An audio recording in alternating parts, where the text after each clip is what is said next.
Karibu kwenye channel yetu ya simulizi za Kicheche Mweusi. Pia subscribe ili uwe wa kwanza kujipatia simulizi mpya kila tunapopost. Mtazamaji, sikilizaji wangu, hii ni hadithi ya zamani sana, simulizi inayosimuliwa kizazi hadi kizazi, kuhusu tembo mzee mwenye hekima aliyeamua kutafuta mto wa ajabu, mto wa maisha. Karibu katika safari ya ajabu ya Bwana Mzito. Sehemu ya kwanza: ndoto ya ajabu. Pauzo fupi. Bwana Mzito, tembo mzee mwenye pembe za kuvutia na macho ya busara, aliota ndoto ya ajabu usiku mmoja.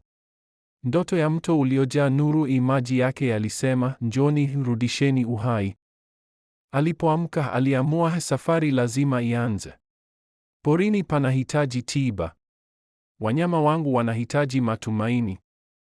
Sehemu ya pili: mshirika wa safari. Aliambatana na ndege mdogo aitwaye Kidege. Kidege hakuwa na sauti kubwa, lakini alikuwa na roho ya simba na macho ya tai. Waliaga familia ya porini, wakaanza safari. Sauti ya upepo na hatua za polepole kwenye majani. Sehemu ya tatu: mitihani ya njia. Njiani walipita kwenye nyika kavu, wakakutana na simba mwenye hasira, lakini kwa busara Bwana Mzito alitulia na kusema, fadhila huponya hata makucha ya hasira. Simba aliondoka. Walimkuta punda aliyepotea, fisi aliyekata tamaa na sungura aliyenyamaza kwa huzuni. Tembo hakupita tu, aliwasaidia wote. Pauzo. Sauti ya majani na maji kwa mbali. Sehemu ya 4: bonde la siri. Baada ya siku 7 walifika katika maporomoko makubwa. Kidege akasema, angalia nyuma ya maporomoko. Na walipofungua njia wakaona mto wa maisha, mto wa kweli.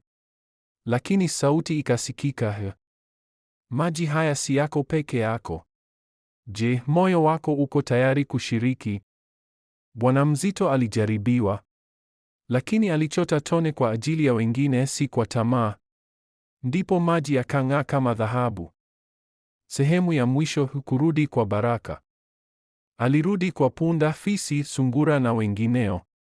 Kila tone alilowagawia liligeuka kuwa zawadi ya uzima.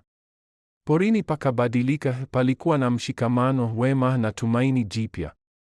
Muziki wa kuhitimisha unapoanza taratibu. Na tangu siku hiyo, Bwana Mzito aliheshimiwa si kwa sababu ya umbile lake kubwa, bali kwa sababu ya moyo wake mkubwa zaidi. Mwisho.